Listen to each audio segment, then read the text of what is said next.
Welcome to the Snap UK podcast, your home for NFL news, views and opinions on this side of the pond. With me today, I have a nearly full house of accomplices. Paul Farrow, get your finger out. I've got Gilo, John and Jim. Say hello, everyone. Hello, everyone. My name's Griff, and as we begin the new league season, today's pod will be covering a few different things. We'll be starting with some news, which we'll get into in a second, but the main part of today's podcast will be announcing who has drawn which teams as they play GM in the Snap podcast draft, set for 2 weeks' time, a couple of days ahead of the NFL draft. So we'll find out who's going to get the easiest first pick since 2012, what somebody is going to do with the Seahawks' meager draft capital of 3 picks, and whether anyone ranks Mac Jones as highly as the 49ers seem to do, which is an error if you do. So, before all that, the news, we'll start with the Sam Darnold trade from the Jets, where he has been beset by problems, to the Panthers, who are in mid-rebuild with a lot of good talent to come in and a very good head coach, something Darnold hasn't had. Is this a win-win-win? Jets, Panthers and Darnold all coming out of this as winners. What do we think? I don't think there's any losers in it, because I think it gives Darnold another opportunity to prove the potential that he had coming out of the draft. You're right. I do think he got screwed over in New York. He never had a good offensive coordinator. He never had a decent head coach. Never really had good players around him. I think this is his opportunity now with Matt Rule and the offensive coordinator, Joe Brady, all the talent they've got on the offense side of things. If you take in McCaffrey, DJ Moore, Robbie Anderson, who he reunites with, along with a better offensive line, I think if he doesn't do it over the next couple of years with Carolina, then we have to call him a bust. Saying that, he's got 2 years left on his contract. It's a good period of time for the Panthers to see what they've got, and if it is bad, then they've got a pick in 2023 to find someone new. So I think it worked really well.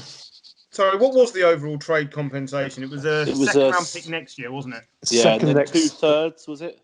I thought it was a 6th this year, a 2nd next year, and perhaps something else as well. I'm sure there was a 3rd in there somewhere. I think it was a 6th. I think it was a 3rd. Second. Yeah, something like that. Yeah, I believe it's 2 6ths and a 2nd next year. Yeah, I believe so. So, sorry, you were saying with regards. Well, it'd be interesting, I think, to see. Obviously, they've got Teddy still there at the moment, so we don't actually know who's going to start yet, do we? So, are they going? Because obviously, like the Niners, Rosen's bounced around the league a bit now. People have had a closer look at him without having to pay very much to do so. This could be a little bit of that, but it'll be interesting to see because Teddy Bridgewater's still only 28. I think Teddy's gone from there. I think if you look at all the smoke around, because the Panthers try to get Matt Stafford. There's massive rumours about them trying to make a big play for Deshaun Watson before that blew up. There was kind of rumours that in the draft they'd be looking to trade up into that 3rd spot before the 49ers moved there. I think they've made their mind up on the quarterback isn't Teddy, because there's just been too many things connecting them with other quarterbacks, and now they've obviously got their next quarterback. I could see Teddy leaving. Depending on what happens in the draft, he could end up at the Broncos or something like that. Do you not think Teddy is sitting in what we now call the Sam Bradford position, where as soon as somebody's quarterback gets injured just before the season starts, he's going to be the man to come in? Yeah, potentially. I mean, I don't think he'll command a 1st-round pick like Sam did. No. And even that was too much. But yeah, I think he's gone. I mean, he's been given permission to seek a trade as well. So his time in Carolina's done. Yeah. Is he the Case Keenum zone? Yeah. Yeah, I think he might be. I mean, I think I can't see any losers here. I don't even think Teddy's a loser. If the team doesn't want you and they're telling you you've got all this time to find someone to work a deal with, that's as good as it can be, even from his front. He's not washed up yet. It just didn't work out last year. So as long as he doesn't end up at the Texans, he'll probably be all right. I think I think it's the best move for Darnold. I think McCaffrey will be the best weapon he's ever had to work with. Basically, imagine if Le'Veon Bell's trade had worked out. It would be a bit like that. Like, it'll take the pressure off Darnold immediately. And I really think Matt Rule will be the first proper, decent coach that he's had. So it has to be a winner for him. And then the Jets have basically made a decision, which is something that organisation does not do well. They will go into the draft to take a quarterback. It most likely will be Zach Wilson.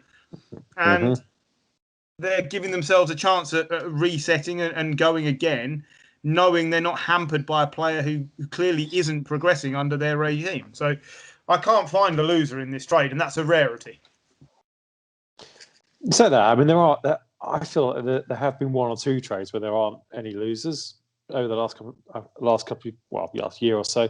But yeah, this is one. I mean, the Jets now have got a new coach, they have a new quarterback, so they have 5 years to find out, with a quarterback under a rookie contract, to try and build the roster, get into a position to win. They're in a tough division. Bills are looking good, Dolphins are rebuilding.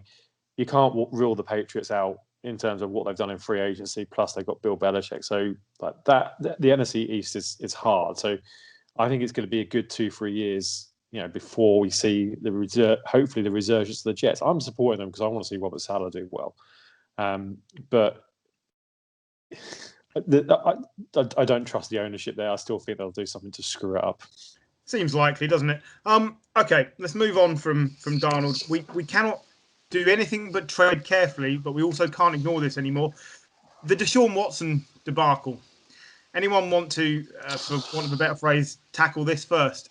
Because this is not good, and this is a very real possibility that he is not starting for the Texans anytime soon.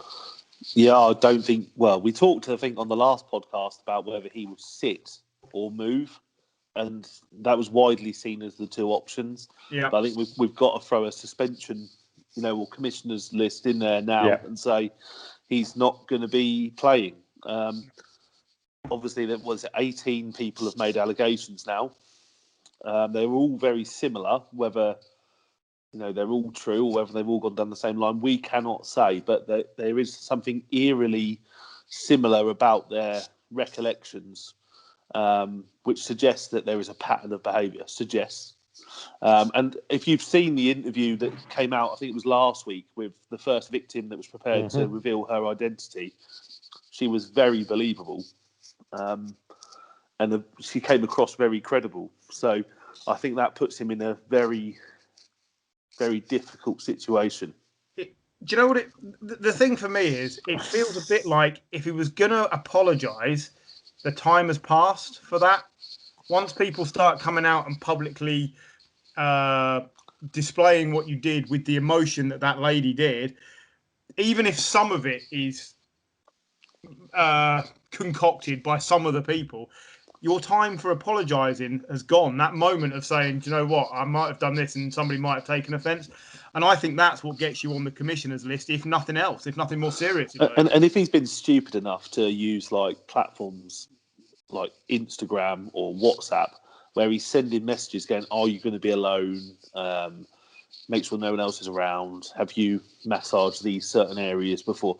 If there's written communication that follows a pattern, do you see him have to spend a genuinely long time away from the game, or do you just not see him back in the game at all? Because I think he'll be back in the game. I mean, the allegations are deplorable, but there's nothing worse than what we've seen from other players who have physically assaulted people. Well, the police are obviously now looking into it as well. So yeah, obviously it depends if as this comes to fruition, obviously all outcomes are possible, including a custodial sentence. Yeah. So it might not even be in his hands. No. So definitely, you said about Teddy Bridgewater. Actually, he's probably a poor man's Deshaun Watson. So he probably wouldn't be a bad fit. Do we not acknowledge that Teddy Bridgewater and Tyrod Taylor are probably going to do a similar job, and Tyrod's already there? Yeah, probably. So but they need two, don't they? Yeah, they do, and you'd think at least Teddy would provide some competition. But the more you think that this is going to progress down the line, it is, the more it looks like Tyrod Taylor is now starting for an awful Texans team next season. So moving slightly away from Watson himself, the impact on this team, if he's definitely not playing, they're suddenly overwhelming favourites for the number one pick next year. The Texans are suddenly an expansion team. Yeah. That's the best way. I can't remember who wrote that. I think it might have been Peter King's article this week, and I read it and thought, yeah, that's what they are. Because you look at, we touched on this a couple of weeks back. You look at their roster at the moment, and you go, there is no one there that I would take on my team at the moment. I can say that there's no one there I'd want on the 49ers that I think would make a 49ers a better team. So yeah, they'll go into this year with a bad roster already, no picks in the top 60 picks of the draft, like that,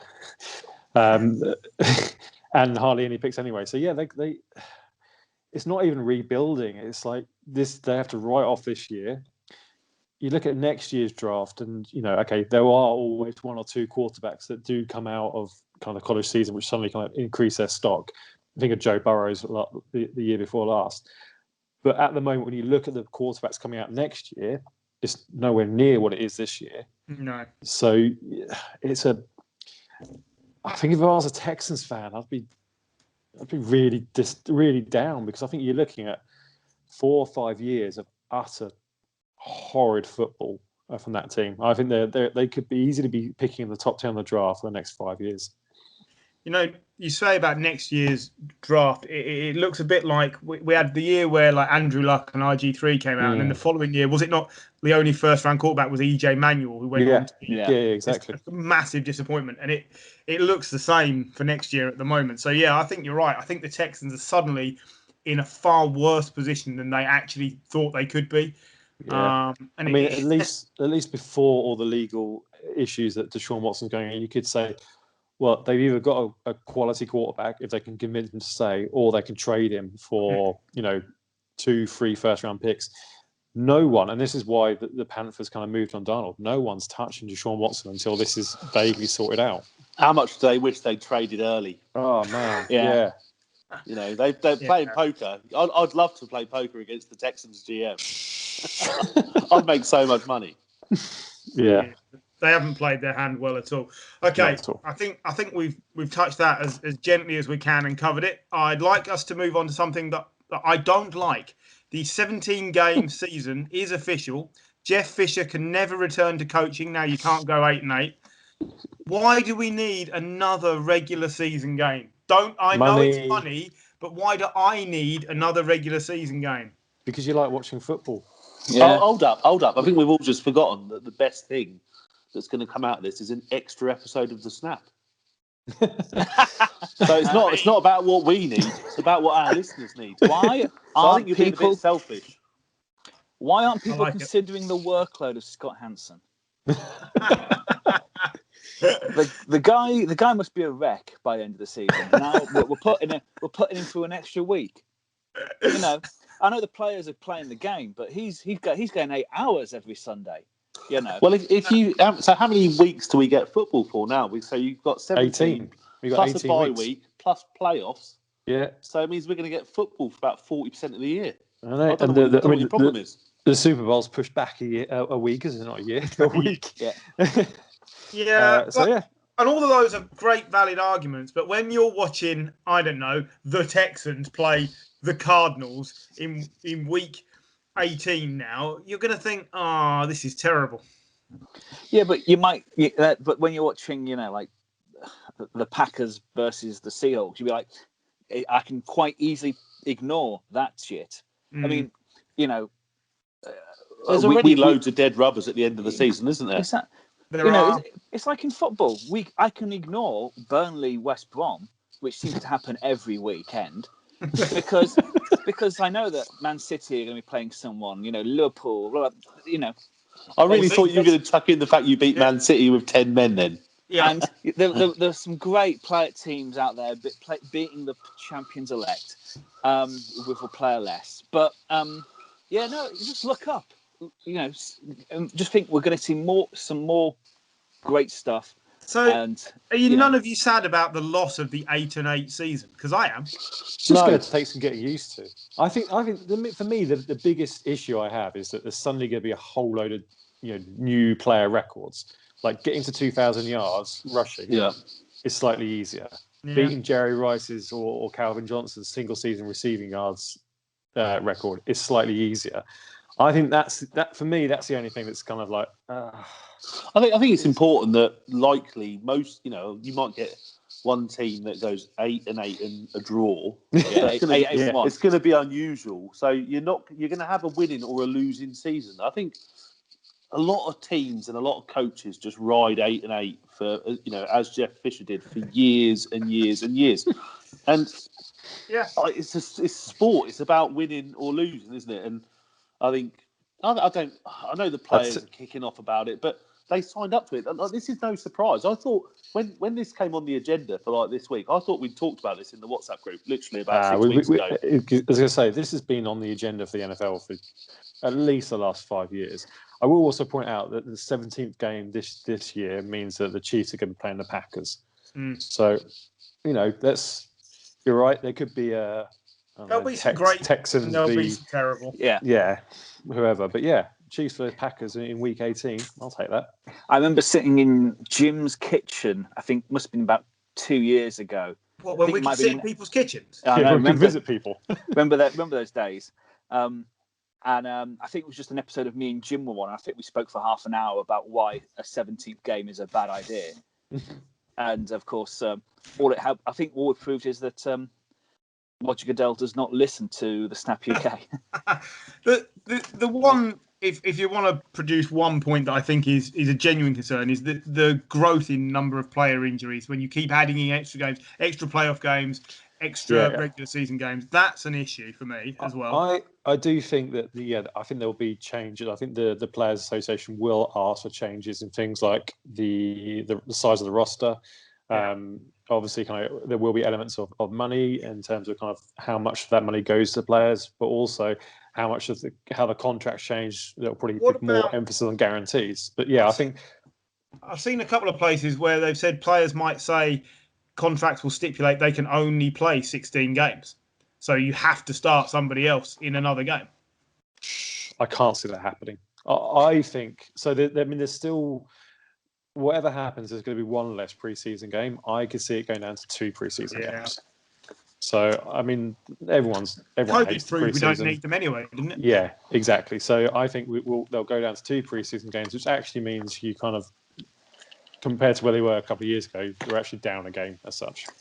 It's going to be interesting this year in a sort of, I know COVID's still around, but in a more post-COVID environment, because a lot of the injuries this year could, I'm sure, would be about the lack of preparation the players had because of COVID. So a sort of, because a lot of the injuries were sort of week 1, week 2, week 3, really early on. And I think that will help more preparation. And I think you've got to look at the whole picture as well, haven't you? Because if you think about everything else that's changed over the last 10 years, they've taken out helmet hits, really clamped down on those. You're not allowed to touch the quarterback over the shoulder or beneath the knee, and you're not allowed to land on him or put your weight on the quarterback. There's lots of other things that have been done to reduce injuries. So you're getting paid millions of dollars. Just play. Yeah, fair enough. I mean, all of those basically cover the breadth of opinion I thought we might get out of this. But generally, you're all in favour, and I shall be pleased to watch the Packers Chiefs. I can't deny. So we'll just ignore whatever the terrible team is in that week. Right. Yesterday's news. 3-time Super Bowl winner and former Super Bowl MVP Julian Edelman has called it a career due to injury. He missed 11 games last year. I saw a different one. I thought that he'd failed another drug test. And rather than declare that, he would just say he retired due to injury. Okay. 3-time Super Bowl winner and former Super Bowl MVP Julian Edelman will not play next season for whatever reason you choose to stipulate. Jim's first question was Hall of Fame, yes or no? Obviously, I'm going to say yes. He's one of very few wide receivers who've won the Super Bowl MVP. He's got 3 titles to his name, and he has one of the greatest catches in Super Bowl history. He's an absolute surefire Hall of Famer. I completely disagree. I grant you, he's been a good player. He's had his moments. He turns up in big games. He turns up in playoffs. I think he's got the second most receiving yards in playoff history. But you look at his stats, and we've often talked about other players and saying that Hall of Fame worthy players is a player who dominates at their position for a period of time. Mm. I think you could go through the last 10 years and you could say, okay, last 10 years, how long has he's been playing? 11 years. Yeah. Last 11 years, name me the top 20 wide receivers you'd want in your team. And I think you'd struggle to get Julian Edelman in there. Every time we do a top 10 wide receiver on this podcast, never talk about Julian never Edelman. even talked about him. And you do have to put the fact that he's had numerous failed drugs tests in there as well. I know lots of players do, but that is a fact. How many games has he missed? He must have failed at least 3 drug tests. I don't know. He's missed a few. I think he's had 3 seasons where he's played all 16. He started all 16 games. Yeah. He's only had 3 seasons where he's gone over 1,000 yards. Player. He's a cult player. Yeah. All of these things are true, and then I'll bring you back to the Eli argument. Eli's only going to the Hall of Fame because he's won the titles. But he's a quarterback. But the rest of his stats are terrible. Yeah, not many wide receivers win 3 Super Bowls, and that he might have only caught 2 passes in one of those games. Yeah, he might have done. But my point is, the quarterback's got to throw 40 passes, so I don't think it works the same. I think he'll probably get in just because that's just how the American system works. But I agree with Jim. I don't think he should be in. I would like also to say that whilst I don't think he's in the Hall of Fame, I really appreciate the player. I think he's been a phenomenal player for the Patriots. Yeah. I think his story is incredible in terms of what was he, a 6th, 7th round pick, was a quarterback out of Kent University, came into the team, played wide receiver, can be a bit of a gadget player. He's got some amazing plays where he's actually thrown the ball as well. Plays with, you can see the way he plays. It's all with heart. He's smaller than the average wide receiver, but you would have no doubt about throwing across the middle and him getting hit. Amazing competitor, isn't he? Yeah, that's what he is. Brilliant competitor, brilliant athlete. Seems to have a brilliant attitude as well on the pitch in terms of leadership. So I think it's a big loss to the game because he seems like a great player, a great person, but not a Hall of Famer. Fair enough. When he gets in, I'll give you a call. You do that. All right, moving on from Julian Edelman. Another quit this week was Tyler Gabriel. He was only 30. I thought he'd been around longer than that. Sat out all of last year due to COVID. And I was expecting to see him back. I thought he was a really underrated player for the Falcons. And a big part of the run they had to get to the Super Bowl. And I'm surprised he hadn't had more calls to come back into the game. He feels like an afterthought because he didn't participate last season. I think he's one of those gadget players, and he needs the right coach and the right offensive coordinator to make it work. He had one good season in Atlanta, really, and that was under Shanahan. You look at the wide receivers that Shanahan's got at the 49ers, and we've got that covered with Ayuk or Deebo Samuel. So I don't think there's space from there. Not a massive loss. I don't think anyone knows how to use him. It's not big enough. How many players are there like that outside of wide receiver 1 and 2? Yeah, there's so many players. It's like when we do our fantasy draft. You get your top 1 or 2 receivers, and after that, they're all much of a muchness. So why would you bring one back that is 30 and has just had a year out of the game when you could just take one from the draft in the 5th round, who's going to be less than half the money, have way more upside? I just don't see what benefit you get from taking that punt. Yeah. That's fair. It was just a name that I was surprised. I didn't even realise he didn't play last year, which kind of says why he's a bit anonymous. It just he was a Bears wide receiver, so you could be forgiven for not. Yeah. You don't ever see the top of his helmet as the ball flies 20 yards over him. But he got his money. It was a $26 million contract from the Bears. Yeah. So. I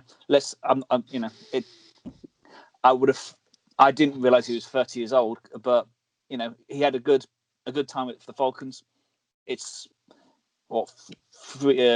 3 years later, he's not done anything since then. So, that Falcons team have never recovered from that Super Bowl defeat, have they? Apart from Julio Jones getting 1,000 yards every year and Calvin Ridley looking like he could be a superstar. Apart from that, they've done literally nothing. It's their defence that's been the problem, to be fair. Their offence hasn't been bad. But how much of that's garbage time offence? They're normally chasing games because they're really behind. That's the problem. That's what I'm saying, yeah. Similar to Stafford. Well, throwing the Falcons take a lead and then fuck it up. Behind. That's true. The Falcons do. The Falcons go into garbage time, 20 points up and lose. It's very true. They have lost a running game, though, that's as well as they've never replaced Devontae Freeman. They've never replaced Shanahan. Yeah. Another player whose name cropped up this week, former first rounder Carl Joseph, returning to the Raiders after a year away with the Browns. Now, not a big name, I know, but a former Pro Bowler. I believe in his first year he went to the Pro Bowl.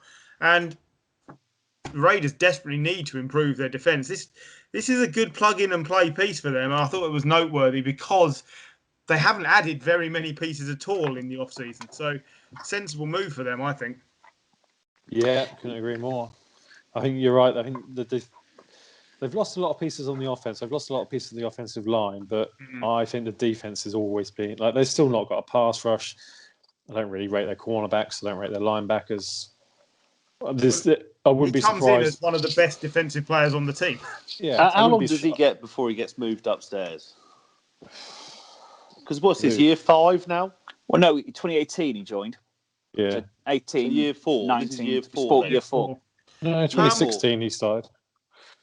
I was right. John Gruden. Yeah, John Gruden. Oh, sorry. Yeah, so year 4 this is then. So year 4, I know they've had to move, but you're expecting some sort of progress with, $100 million. Remember, they're paying this coach. I feel like they have made progress, but I see your point. I don't think it's very much progress. I think they're one whole season behind where they thought they would be. Yeah. If they don't make the playoffs this year, I think it starts to become shaky.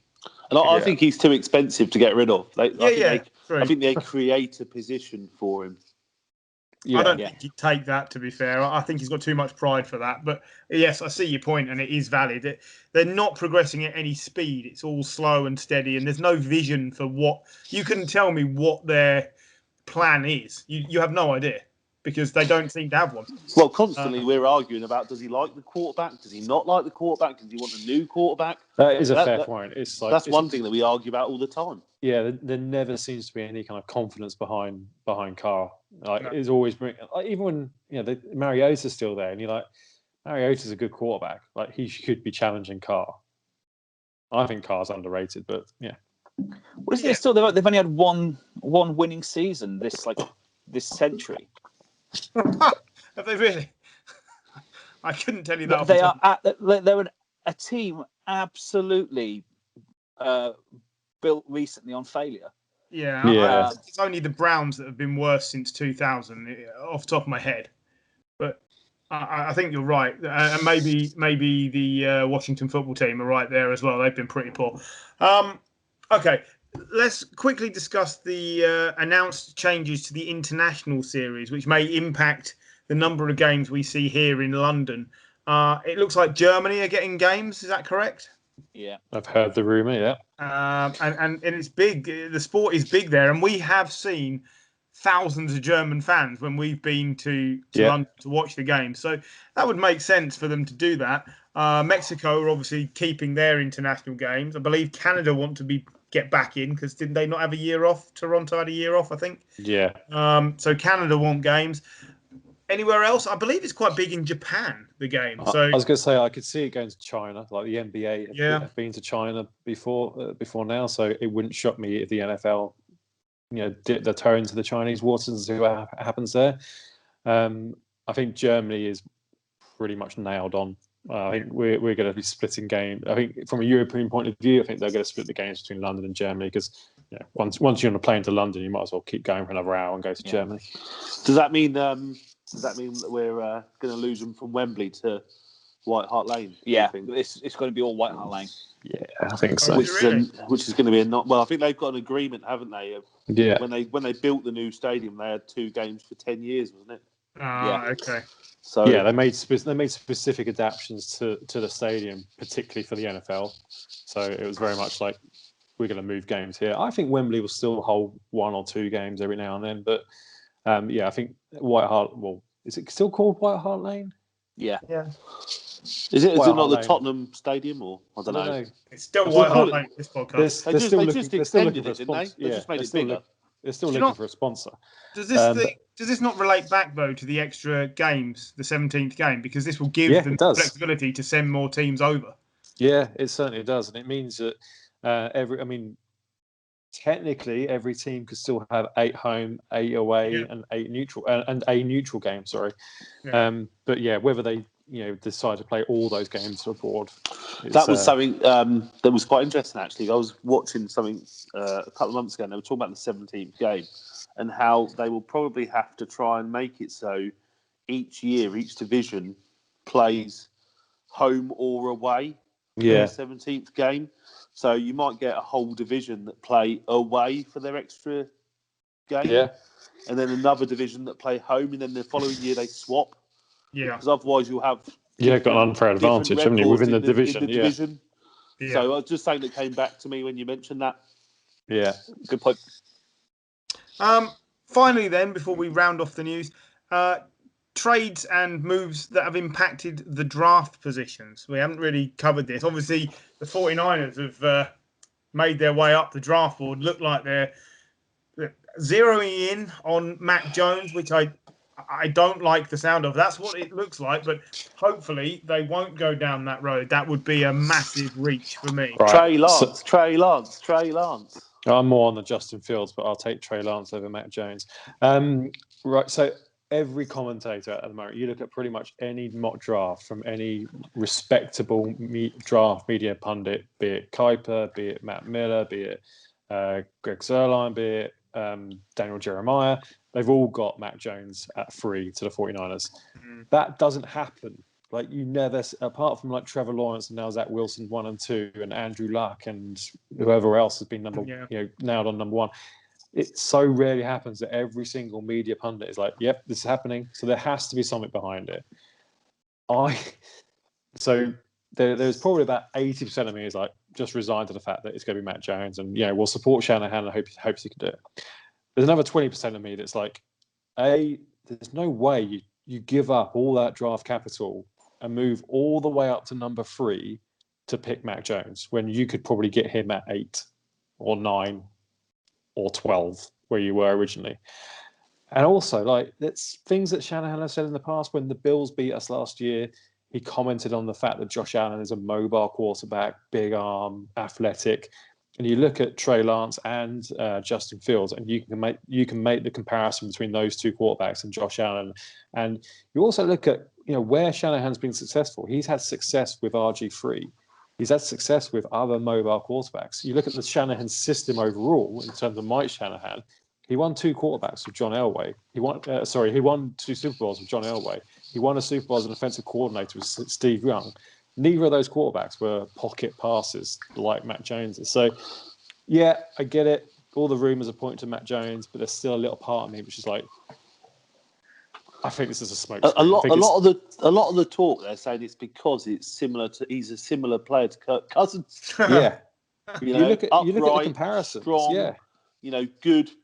Doesn't do anything crazy, but doesn't do anything. He had a great season at Alabama. He's incredible accuracy. I think his accuracy, like completion percentage, is around like 72-74% last year. He makes good decisions. He's been like quoted as being like the most intelligent of the quarterbacks, and that includes kind of Trevor Lawrence in it. He hasn't got a big arm, but he is accurate, and that's what Shanahan, I think, would relate to. Is it not the case that Shanahan is fed up with players ad-libbing his scheme? He just wants it delivered how he writes it down, and they believe Mac Jones will do that because he doesn't ad-lib. I also think this is something else that Matt Miller from the Draft Scout mentioned as well. You look at the two Super Bowls that Shanahan's lost. And you can take it to two very specific plays. One where he's offensive coordinator for the Atlanta Falcons. There was a point where the Falcons were winning. They were driving. They were in field goal range. There was three quarters of the game where the Falcons. Yeah, well, sorry. There was a point. There was one play. There wasn't. Yeah, they played themselves out of field goal range. Yeah, they were in field goal range. Matt Ryan couldn't escape the pocket, and he was sacked, and that took them out of field goal range. That effectively ended it because by then all the momentum changed. The other play is, the killer blow that Mahomes threw to Tyreek Hill, which effectively I can't remember the pass was called. And you look at the scramble from Patrick Mahomes, and you look at his ability to escape the pocket. I don't believe Kyle Shanahan's looked at those two things and gone, I need a quarterback who's mobile. I need someone who can get out of the pocket, and when the play does break down, can make something up on the fly. And I don't see that in Mac Jones from what I've seen. No. Certainly don't see it in Jimmy Garoppolo. And I don't see it in Josh Rosen, so I don't know why we signed him. I do see it in Justin Field and Trey Lance. And I think the 49ers have asked for an extra pro day of those two quarterbacks. They're going to those pro days this week. They're using 49er passing down. So I don't think the decision's made. I think there's a lot of hey, we're going Mac Jones, and it's just got out there and it's gone a while, but I can't see it. I just can't see it. But I agree entirely with everything you've just said. But it is odd that there's so much consensus around the Mac Jones pick. Yeah. I like Trey Lance and Justin Fields pretty much the same. But my concern with Lance is he has one season where he threw 18 on average 18 passes a game. Yeah. Justin Fields has got didn't throw any interceptions, but you look at it's North Dakota State. You look at the conference they're playing in versus Justin Fields, Ohio State. He's playing against better competition. 2-year starter. He's shown he's got. I'm with you. I think Shanahan doesn't throw the ball 40 times a game, though, does he? No. But Never. I think Justin Fields is the second best quarterback in this draft. I do as well. So we'll see. It's going to be interesting because Trey Lance, Trevor Lawrence, Justin Fields, Mac Jones. Who's the other one? Zach Wilson. Zach Wilson. 2 of those 5 are probably going to be fake. They'll be busts. Yeah. It's. I would say it's unlikely to be Trevor Lawrence, or least likely to be Trevor Lawrence. Yeah. So that's 2 of 4. Mac Jones is the most likely one of those 4. Well, you're absolutely right. I mean, you look at. I always laugh when you take a step back from looking at all the mock drafts, and every mock draft, every pick, all 32 will be like, yep, this player's going to add something to this team. Yep, this player's going to improve this team's defense, offense, whatever it might be. 50% of the drafts in the first round are going to be busts or mediocre players. There's going to be 50% that should work out well, probably about 10% who are going to be Pro Bowlers, maybe 1%, 2% that will go to the Hall of Fame. It's a crapshoot. Always is. Great, isn't it? Yeah, it is. I love the draft. It's my favourite. I mean, if you look at the last when there was 5 guys, Baker, 2017 or 18, Darnold, Baker, I really Rosen, thought Jackson. you were talking about the burger place then, John. I know. 5 guys. I mean, sun was out. Remember those days? Oh, brilliant! But yeah, no, look, only really one of those was a bust. Rosen. Yeah. So, and if you'd have looked at it from the start, of course, everyone would have assumed. Everyone said, Jackson was going to be the everyone said bust. Everyone said at the time, Josh Rosen is the most pro-ready quarterback. Yeah, how did that work out? So, a lot of it depends on where they land. Exactly. There's so many factors to it. Yeah. It's not just them. One other thing from the trades that have affected the draft: the Eagles moving from 6 back to 12, exchanging with Miami. Does that cement Jalen Hurts as the starter for the new season? They're all in on Jalen Hurts, yeah? Yep. Yeah, they had a chance at 6 to pick a new quarterback. They might not be able to pick the one they wanted. But at least they'd be in with a shout. They're rebuilding. And instead, they signed Joe Flacco, the least mobile man in the NFL, to back up Jalen Hurts. I think they've basically gone, let's see how it goes with Jalen Hurts. And if it's really bad, we'll get another shot at it next year. And as much as we're saying the quarterback class isn't going to be as good, someone will lead a team. Someone will emerge next year. So they've got 3 potential first-round picks next year. They've obviously got the pick that they've got, their own pick. The pick that they got from the Dolphins as part of the trade. And then if Carson Wentz plays 75% of the snaps, that second round turns into a first-round pick. Right. So they're for a team that's really big, they're like the Texans. You look at that roster and you're just like, Jesus, that's bad. So they've got draft capital to use this year and next year. Whereas you look at the Texans, it's like, yeah, that's bad, and I've got nothing. I've got nothing to rebuild it with. No, true. Anybody else want to throw in anything else before we move ahead into the exciting part of the podcast? Well, I suppose we should also mention not particularly good news. So I'll mention a couple of things, and then we'll do better news. Of course, Darius Geis, former NFL running back, got accused of sexually assaulting a 74-year-old woman. What? Yep. Yeah, I don't know where to go with that. So I'm just going to leave that there. That one. Of course, as well, Travis Rudolph, former Giants wide receiver, has 2 murder charges. And of course, Philip Adams. That's the worst one.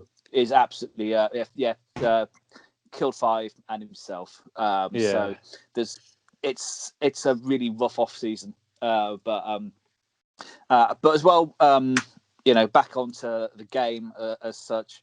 Of course, Connor has just joined the Cardinals today, hasn't he? Which is has that gone through now? Has that gone through? James Conner will now be. So who's the Chase Edmonds? Is that? He's gone. Oh, he's gone. So who's Drake? There's no Drake. Drake's gone to Raiders. Yeah. So I don't know who else is with him. Kyler Murray. He's the other running back there. Yeah. But for the Steelers, Juju is staying. He's taken less money to stay at the Steelers than who's the Steelers running back now then? Benny Snell. Benny Snell. Someone from the draft. Yeah. Clearly. But fair enough. Yeah. Sticking and running backs. The Bucks have signed Gio Bernard. Yay! Awesome. I'm delighted. And do you know why? Because James White didn't move there. He stayed with the Patriots, and they need a pass catching back.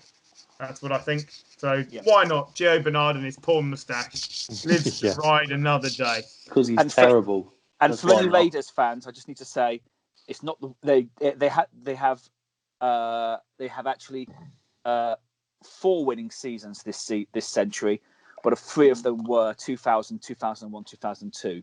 So since they lost the Super Bowl, they have had 1 winning season since 2003, which is the worst in the NFL by a long shot. So amazing! Thank you for clarifying that position, John. I just wanted to I know we have a Raiders friend, so I just wanted him to be accurate in letting. I don't think he listens because he thinks we're a bunch of dicks. Yeah. And that's fair criticism.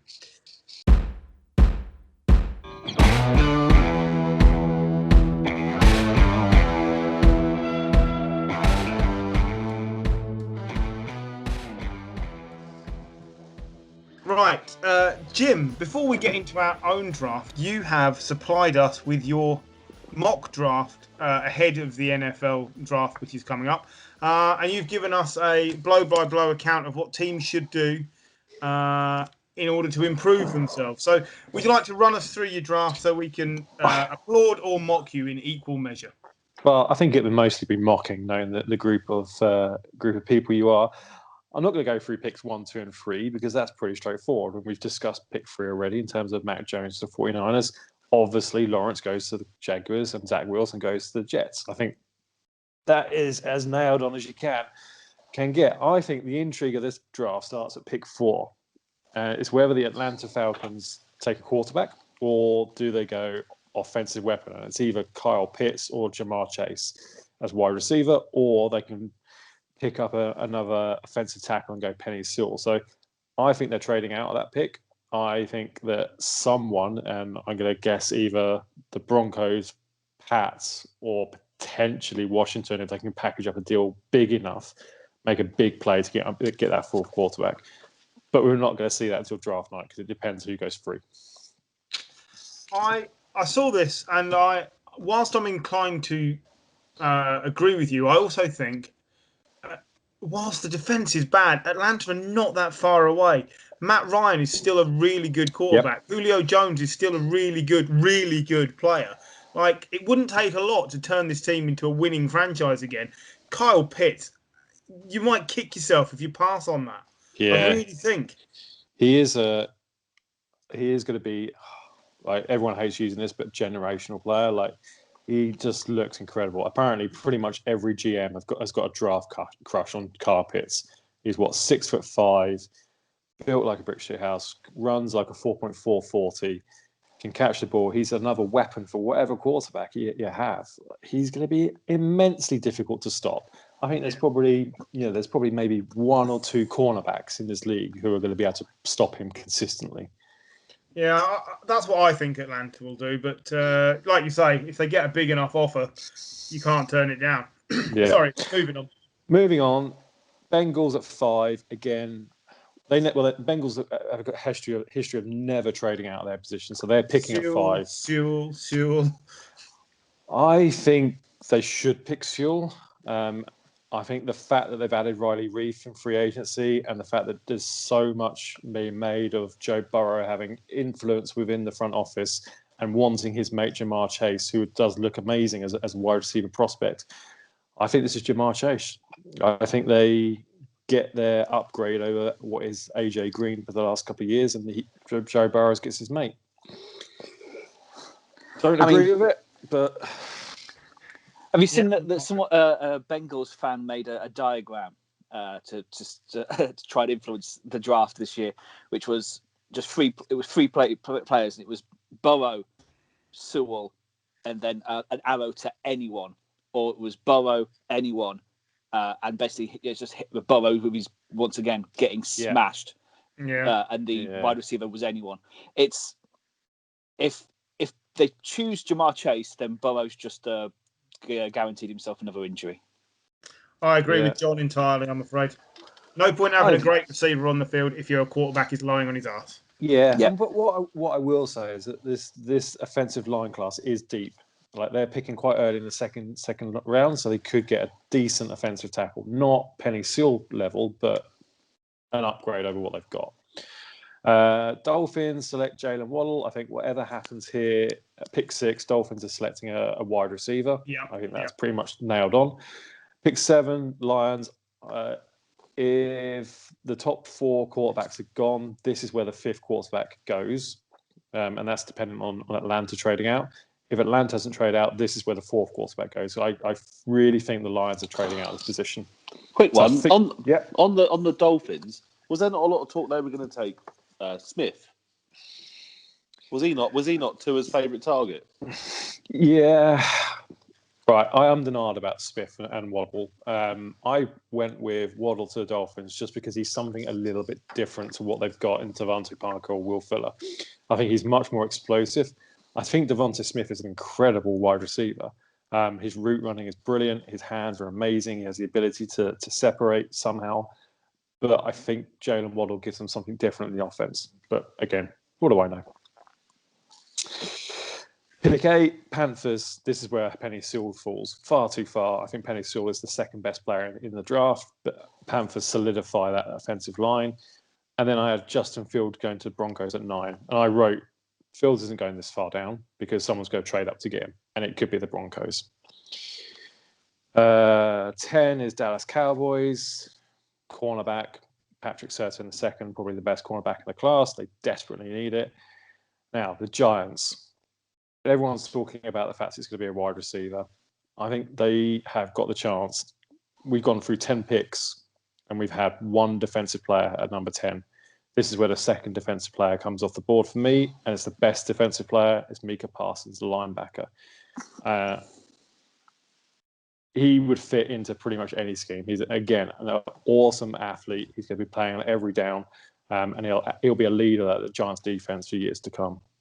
12 Eagles, again, so many holes in that team. You can pick a wide receiver, but I think the top 3 are gone, so you don't. You take the second best cornerback in the class, J.C. Horn, who Richard Sherman says is probably the best cornerback in the class. He knows 1 or 2 things. Also, the Eagles have just a horrible history selecting wide receivers lately, don't they? Yeah, exactly. So just avoid first-round receivers. Yeah. Chargers select Rashawn Slater. A lot of conjecture about Rashawn Slater could be better than Penei Sewell. He has the ability to move inside and be a guard, so there is an option there. But I see him locking up that left tackle position, the blind side of Herbert, for years to come. And then finally, we get an edge rusher coming off. So Minnesota Vikings, they need offensive line help, but they also need defensive line help as well. So they take Jalen Phillips. And then your Pats at 15. This is where I had Trey Lance going, Griff. So I've told you, I don't think there's a hope in hell that we're drafting a quarterback. Belichick's not going to want to coach someone up. It's not happening. The Pats are at Justin Fields' pro day today. So whether that's another smoke screen, and they're at the Alabama pro day, whether that means anything, but other than they're at the Alabama pro day, I don't know, but they could be looking at Matt Jones. 16, Cardinals select Caleb Farley, cornerback, to replace Patrick Peterson. 17, Raiders could select anyone in defense. I've got them locking up the middle of the field. They take Trevon Moehrig, the safety, out of TCU. Dolphins come back on the board. Their second pick, take Jeremiah Owusu-Koramoah. I'm sorry, what's his name? Jeremiah Owusu-Koramoah. Yeah, I know. It doesn't get much easier. Football team, again, another opportunity. If they can get up into the top 10, it's going to cost them a lot, but they need a quarterback. It'd be good to have Trey Lance there to sit behind Fitzpatrick for a year, but it's not happening, so they solidify the offensive tackle position and take Tevin Jenkins. Chicago Bears are better. Bears are worse. I wrote, with Andy Dalton leading the franchise, stifled laughs. The Bears need to get in more weapons. So Kadarius Toney, the wide receiver. And then Colts. I think the Colts could go 1 or 2 ways. Either offensive tackle to replace Antonio Costanzo, or they improve the edge rush. They absolutely have to take an offensive lineman to replace I Costanzo. think so. I think so as well. Tennessee Titans, they take a wide receiver to replace Corey Davis. New York Jets, Azeez Ojulari. Seriously. Bless you. Thank you. Robert Saleh gets his defensive line and pass rush. That, Robert Saleh's coming out of a position where he's had like 4 or 5 first-round pass rushers in his defensive line. They've got to restock that. Pittsburgh Steelers. I went with Elijah Vera Tucker, the offensive lineman. I want to change this now that James Conner's not coming back to Najee Harris, the running back. Yeah. They have to take a running back in the first 2 rounds. They have to. But I'm not sure there are any first-round running backs in this draft. I think there's only one, and I think it's Najee Harris. But, yeah. As you point out, like for a team that started the season off absolutely on fire, they've lost a lot of players this off season. Them and the Titans, aging team, that sort of come to the end of their road. Really, them and the Titans, I think, have lost out of the playoffs teams out of the AFC. I think they're the 2 teams that have taken a massive step backwards so far. Yeah, true. But lots of big holes in the offensive line, so I could see them doing that. To be fair. Yeah, like I said though, it is a deep offensive line class, so you could take a better player or a player of other needs and drop down and take a lesser offensive lineman. Jacksonville Jaguars taking a Joseph Asai, edge out of Texas. Cleveland Browns.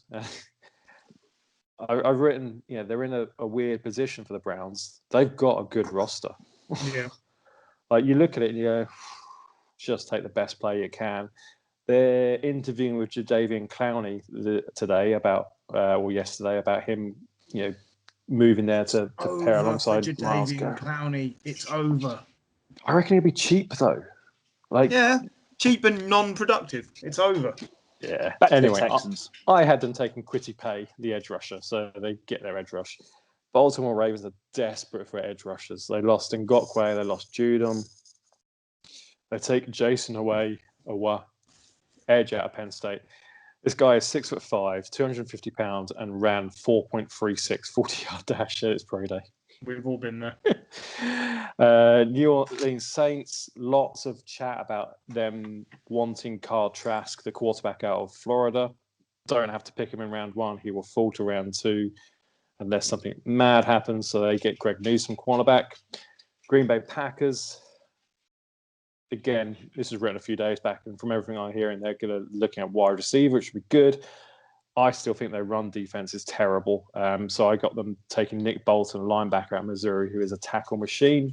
Then I had Najee Harris going to Buffalo, the running back. Kansas City, if they don't take some offensive line help anywhere, then the whole front office should be sacked. And then Tampa Bay have got the luxury of bringing every starter back from last year, so they can just take the best player available. That leaves Gregory Rousseau, the edge out of Miami. Thank you, Jim. That's everything. That's an extremely well-documented first round. I think if you hit on 6 of those picks, you've done really well. Yeah. And it's not because you're bad, it's just that it never works out that way. Oh, no. One person it's impossible to I do have a question. Trades and stuff. We've never seen a draft where 4 quarterbacks have been the first 4 picks. It's never happened. And out of 100% likelihood, what are we looking at? 60 to 70%. I think it, because of what's not coming next year, I think it's really likely. Like 80%. I honestly think we're going to see 5 quarterbacks go to the top 10. And then, if that does happen, you said Kyle Trask will be there in the second round, but will somebody do a Ravens like they traded into the 32nd pick to pick Lamar Jackson just to make sure they get him? Because I actually think Trask is in the same league as Mac Jones. I really like Kyle Trask. I think he's a good player. He had a good year last year. Like, there are some scouts who are like up on him there, and there are a lot of scouts who are down on him, media scouts that is. Yeah. I think rather than someone trading back into the first, I could see someone like Chicago or Washington trade down, pick up some extra draft capital, and then pick up Kyle Trask. Fair enough. Just thought I'd ask. I hadn't heard much discussion about him, and I don't think he's that far off the Mac Jones level, if I'm honest, if not in the same sort of ballpark. His decision-making isn't as good as Mac Jones. That's the one thing that holds him back. Okay, fair enough. Right. I still think Atlanta Falcons would be absolutely mad to take a quarterback. I do as well. I agree. I just think somebody else might trade in there and take one. Yeah. Maybe, but yeah. I keep hearing that football team are very keen if they can get up. But 19 to, when you think that the 49ers went 12-3 and that cost them 3 first-round picks, I think 19-4 is... Oof. Yeah, it's a big ask, but it's not like football team haven't got a history of doing that. So no, it's true. It could be done. Right, drum roll, please. Let's take a note of who we're going to pick. The Snap Podcast Draft is back. From today, there will be 4 GMs and a commissioner on this podcast. I will be your commissioner, absorbing the booze, conducting the draft, ducking the bits of paper that are inevitably thrown my way via Zoom. Haven't quite figured out how you can do that yet because the post is not that quick in this country, but we'll have to do it by WhatsApp. Okay. The podcast every year has a draft, so we like to draw the picks and see who's choosing for which teams. Who's going to be Joe Douglas, John Lynch, Bill Belichick, whoever the subordinate is under Pete Carroll these days, whatever. Moving on. No one but me currently knows who's been drawn with which team, so we thought we'd reveal it on the podcast. Paul obviously isn't with us this evening, but we will forward on his picks to him, and he has promised me he will be available for the draft. So this is good. I will obviously, guys, send these to you afterwards, so don't feel you've got to start scribbling notes. But if you feel like you need to chime in, do so. Otherwise, it's going to be a lot of me talking nonsense. Hopefully, you've all studied for your pre-draft exams and you'll know roughly what each team requires.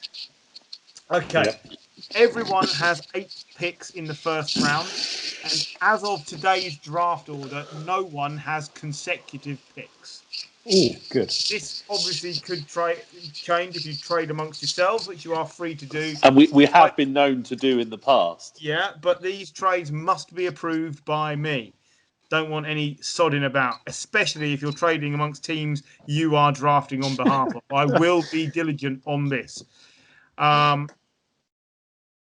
Other than that, you're free to use any available capital in any rounds that your teams have. So you'll need to look that up. I will not be giving all the numbers to you, but you can pretty much play it as you see it. So I think that's fair. What about people on our roster? We're allowed to trade people we've already got on the roster? I will take that on a case-by-case basis. But yes, if you feel that's capital and you can genuinely move it, but I will be checking the contracts to make sure you're not moving one that can't be moved to the new team. We will try and keep it realistic. So, everybody ready? I guess this is what we should also put out. We are not predicting what will happen. It's what you would do. It's what we would do. As we said all along, if Paul Farrow wants to trade all his picks for Kiki Kuti at number 16, he is welcome to do that. That is why he doesn't have a job as a GM. I mean, like we said, though, in the break, he is now the best wide receiver at the Texans 3 years on. So, well done, Paul, looking into the future. Right. I'll do the 4 lots of selections in bunches. So, the first presenter will be picking at slots 4, 8, 12, 16, 20, 24, 28, and 32 on behalf of the Falcons, Panthers, Eagles, Cardinals, Bears, Steelers, Saints, and Bucks. So 8 different teams. And that person is Paul, who is not here. So I'll accept this award on his behalf. Paul will have the difficult Falcons decision, which I think out of all of those teams is the hardest one. It'll be interesting to see if he rates Matt Ryan as highly as the rest of us seem to, because he does not have a habit of following the rest of our trains of thought. So let's see. That. I'll pass that on to him and we'll see what he thinks.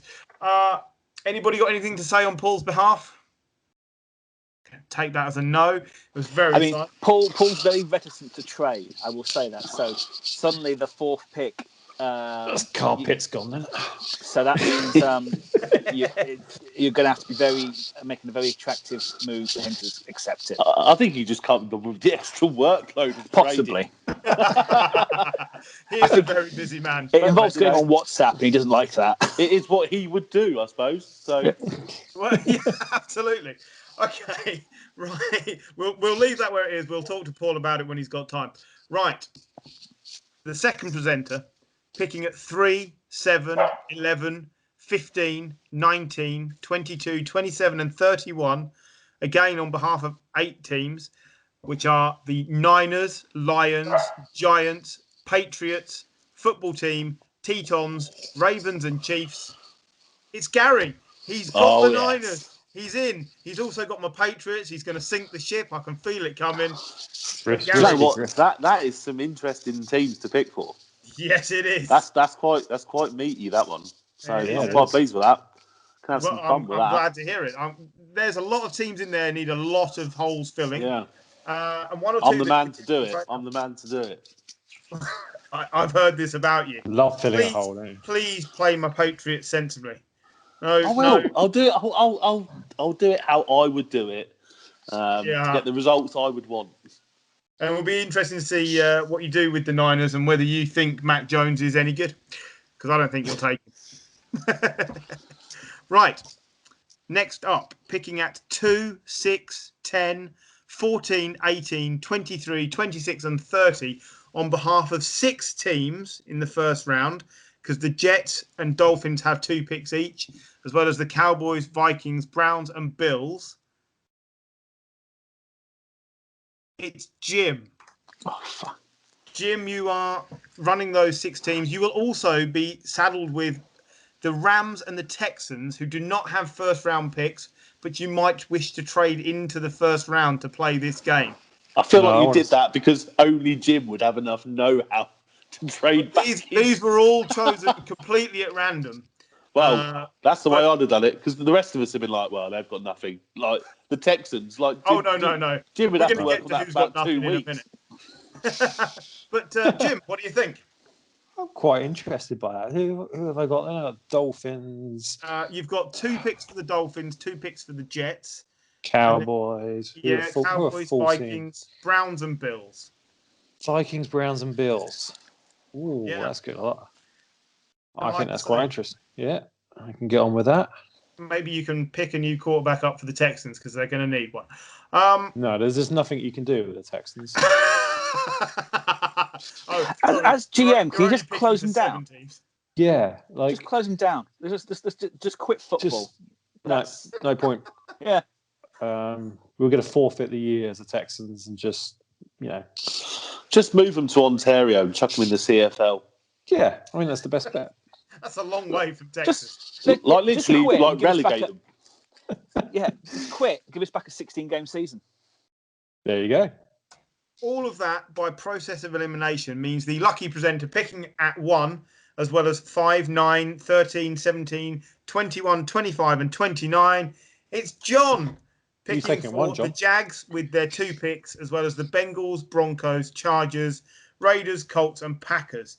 And the terribly encumbered Seahawks with their massive 3 selections through the rest of the draft. That's another franchise I don't mind you winding up. You've got a lot of hard work to do there, John. There are some teams that need a lot. There are some shonky teams in there. Yeah. I mean, of course, I've got the anything first pick. You do is a good decision. Literally. Yeah. I mean, as the first pick, obviously I should be taking Lawrence, but I feel as a human, Trevor Lawrence is just too talented to go to the Jaguars, and I just don't think I can do it to him. Even this this sort of metaphysical Trevor Lawrence here, I just don't want to put him in that team. So please consider your trades for me, because I think for Lawrence's well-being. Out of the first pick, if you traded out of the first pick, you just threw the whole thing into complete disarray. That would be amazing. But you are free to do so if you can make it work. I will be looking at that very closely. That is going to cost some dough to do that. But yeah, feel free. Ingenuity is the name of the game. Everybody happy with their teams? I can't remember my teams, but yeah. You can't remember your other teams. Have I got the Giants as well, Griff? You got the Giants, yes. So I've got all the teams we support on this podcast. I'm going to get destroyed. Literally. Why are you doing that? Why are you doing that? Because I don't give a fuck. Bizarrely, for the Giants, we're in a state where actually, our squad looks pretty good this coming season. So I'm interested to see what you do. Quarterback. Well, that's it. Only that key piece. No, I think if your team stays healthy, that might not matter so much. Oh, come on. Daniel Jones is terrible. He's not terrible. He's just not He's not good. He's not good.